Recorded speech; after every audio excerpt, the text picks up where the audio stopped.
Friend, आरती study point के YouTube channel पे आप लोग का स्वागत है।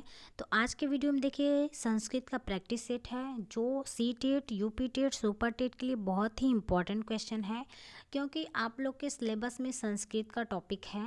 तो ये आप लोग के एग्जाम्स में हर बार क्वेश्चन पूछे जाते हैं। तो इसी से रिलेटेड आप लोग को क्या है, C TET, UP TET, super TET के एग्जाम में पूछा जाएगा। तो आप लोगों को क्या करना है, प्रैक्टिस सेट को सॉल्व करते रहना है और आप लोग की क्या है, पेपर की तैयारी होते रहेगी। तो क्वेश्चन नंबर फर्स्ट में देखिए क्या पूछा है। इसी तरह आप लोग चैनल पे बने रहें, लाइक, सब्सक्राइब और ग्रुप में शेयर करना ना भूलें। जो भी जितना भी वीडियो है सब आप लोग के एग्जाम्स से रिलेटेड टॉपिक है। तो देखिए क्वेश्चन नंबर फर्स्ट पे क्या दिया है, निम्नलिखित पद्यांश के आधार पर 1 से 5 तक के प्रश्नों के उत्तर दीजिए। क्या है, 1 से 5 प्रश्नों के आपके उत्तर क्या इसी आपके पद्यांश में से मिलेगा। तो ये आप लोग को ध्यानपूर्वक से देख लेना है। पद्यांश दिया है आप लोग को, ये 2 लाइन में दिख रहा होगा, इसे याद कर लेना है, आप लोग को पढ़ लेना है, ध्यानपूर्वक से समझ लेना है। तो देखिए नीचे दिया है कि यह श्लोक किस कवि से संबंधित है।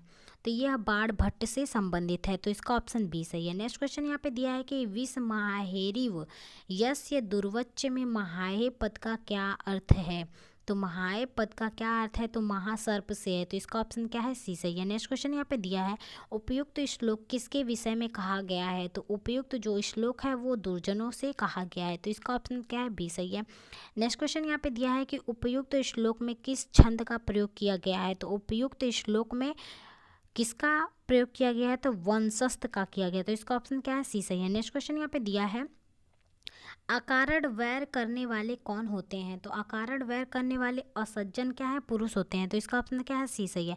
नेक्स्ट क्वेश्चन यहाँ पे दिया है रील री वर्ण योमिर्थ सावर्ण्य वाच्यम में किसकी सवर्णता बताई गई है।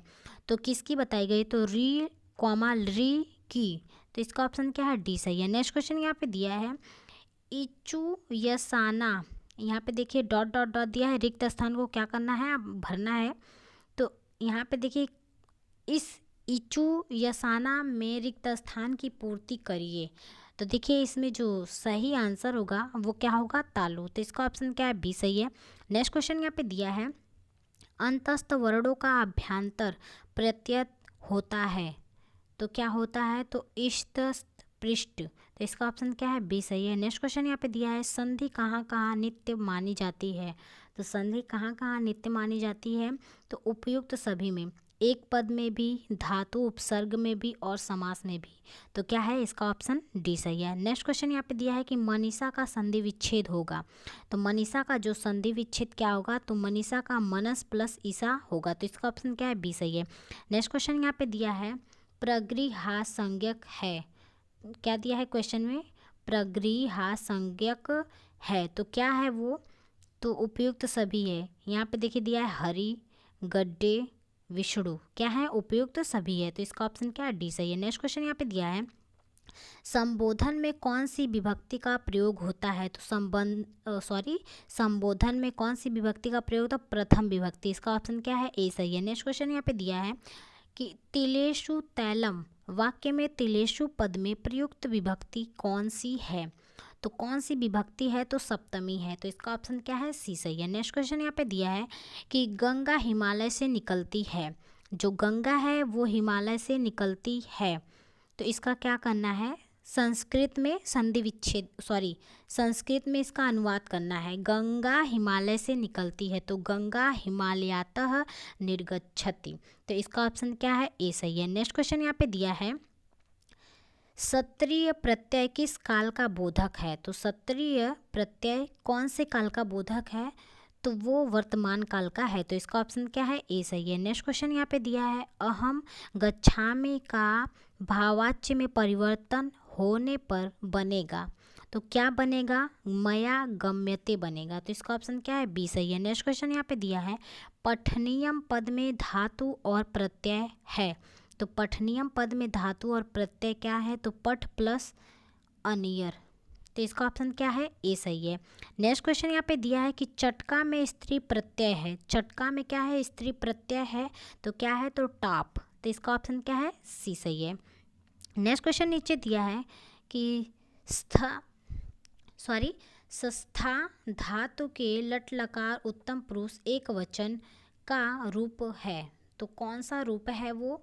तो तिष्ठामि है, तो इसका ऑप्शन क्या है? डी सही है। नेक्स्ट क्वेश्चन यहाँ पे दिया है रमायाम, रमा प्रतिपदिक के किस विभक्ति एवं वचन का रूप है? तो सप्तमी एक वचन का रूप है, तो इसका ऑप्शन क्या है? डी सही है। नेक्स्ट क्वेश्चन यहाँ पे दिया है सत्यर्थ पृथग यार्था स्वर व्यंजनम सहते, यह किस अलंकार का लक्षण है? तो कौन से अलंकार का है? तो यमक अलंकार का है, तो इसका ऑप्शन क्या है? बी सही है। नेक्स्ट क्वेश्चन यहाँ पे दिया है कि 101 संख्या को संस्कृत में क्या कहेंगे? तो जो 101 संख्या है उसको एकाधिक दशम कहेंगे, तो इसका ऑप्शन क्या है? सी सही है। नेक्स्ट क्वेश्चन दिया है त्रिवर्ण के अंतर्गत आते हैं, तो त्रिवर्ण के अंतर्गत क्या आते हैं? धर्म आते हैं, अर्थ आते हैं, काम आते हैं, तो इसका ऑप्शन क्या है? सी सही है। नेक्स्ट क्वेश्चन यहाँ पे दिया है द्विरेफा पद का अर्थ है, तो द्विरेफा पद का जो अर्थ है भौरा से है, तो इसका ऑप्शन क्या है? डी सही है। नेक्स्ट क्वेश्चन यहाँ पे दिया है कि भिन्न अव्यय पद चुनिए, तो भिन्न अव्यय पद कौन सा है? तो कदा है, तो इसका ऑप्शन क्या है? डी सही है। नेक्स्ट क्वेश्चन यहाँ पे दिया है कि संस्कृत के गद्य एवं पद खंड का शुद्ध उच्चारण सहित पढ़ने का सिद्धांत है, तो अभ्यास का सिद्धांत क्या है? संस्कृत के पद एवं पद खंड का शुद्ध उच्चारण क्या है? अभ्यास का सिद्धांत है, तो इसका ऑप्शन क्या है? ए सही है। नेक्स्ट क्वेश्चन यहाँ पे दिया है हर बारटीय पंचपदी में निम्नलिखित में कौन सा पद नहीं है? तो कौन सा पद नहीं है? तो व्याख्यान, इसका ऑप्शन क्या है? ए सही है। नेक्स्ट क्वेश्चन यहाँ पे दिया है कि आयोग द्वारा प्रस्तुत द्वितीय योजना में कौन सी भाषा नहीं है? तो कौन सी भाषा नहीं? तो उर्दू नहीं है, तो इसका ऑप्शन क्या है? डी सही है। नेक्स्ट क्वेश्चन यहाँ पे दिया है कि वेद मंत्रों में शिक्षा का तात्पर्य है, तो किससे है? तो ठीक से उच्चारण करने की विधा में, तो इसका ऑप्शन क्या है? डी सही है। नेक्स्ट क्वेश्चन यहाँ पे दिया है कि संस्कृत भाषा में पत्र लेखन का उपयोग किस स्तर पर होना चाहिए? तो कौन से स्तर पर होना चाहिए? तो उच्च स्तर पर होना चाहिए, तो इसका ऑप्शन क्या है? सी सही है। धन्यवाद दोस्तों, वीडियो पसंद आए तो लाइक सब्सक्राइब और ग्रुप में शेयर करना ना भूलें। वीडियो को पूरा देखने के लिए आप लोग का बहुत बहुत धन्यवाद।